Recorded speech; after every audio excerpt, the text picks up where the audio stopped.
Avant que vous ne pensiez que je suis un trou du cul, sachez que Stacy et moi avons tous les deux un sens de l'humour complètement détraqué. Par exemple, au dernier Halloween, je suis rentré tard et je l'ai appelé en allant dans la cuisine. C'est là qu'un clown tueur a surgi de derrière l'îlot central et s'est lancé à ma poursuite en brandissant une tronçonneuse en marche. Stacy n'a retiré son masque que lorsque j'étais à côté de ma Volvo, luttant pour sortir les clés de ma poche, au bord de la crise cardiaque. Alors oui, ce n'était que la dernière d'une série de farces un peu exagérées. Tout a commencé il y a 3 semaines, quand Stacy est tombée malade. Son médecin généraliste lui a dit le redoutable « Ce n'est probablement pas grand-chose, mais juste pour être sûr, faisons un scanner cérébral. » Attendre les résultats, c'était une véritable torture. De temps en temps, elle me demandait de la prendre dans mes bras, et je remarquais que ses globes oculaires étaient constamment gonflés et bien rouges. Aujourd'hui, le médecin a appelé notre ligne fixe parce qu'il n'arrivait pas à joindre le portable de ma moitié. Lorsque j'ai demandé les résultats, il m'a répondu qu'il ne pouvait les communiquer qu'à la patiente, mais il a insisté sur le fait que nous pouvions espérer passer un Noël agréable.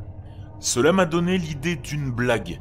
J'ai donc récupéré quelques images d'un scanner cérébral sur Google. Je les ai imprimées et je les ai glissées dans une enveloppe. J'étais à la table du salon, l'air abattu, quand Stacy est rentrée. Elle m'a demandé ce qu'il n'allait pas. J'ai montré les scans. Le docteur a appelé et ton état est en stade terminal.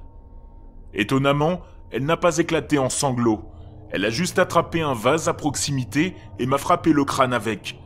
J'étais tellement surpris que je n'ai pas eu le temps de la retenir. Tout est devenu noir jusqu'à ce que les mots « je t'aime » percent la brume. J'ai cligné des yeux pour chasser la vision trouble, mais je me suis aperçu que mes mains étaient liées. La tempe droite de Stacy était appuyée contre ma gauche, et elle tenait un pistolet dans sa main, incliné de façon à ce qu'il nous transperce tous les deux les lobes frontaux. Elle m'a dit qu'elle ne supportait pas l'idée que je continue sans elle, et que je fonde une autre famille. « Nous devons partir ensemble », a-t-elle répété.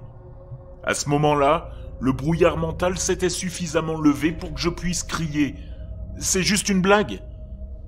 Elle s'est éloignée, choquée. Je lui ai dit que le médecin avait dit qu'elle irait bien.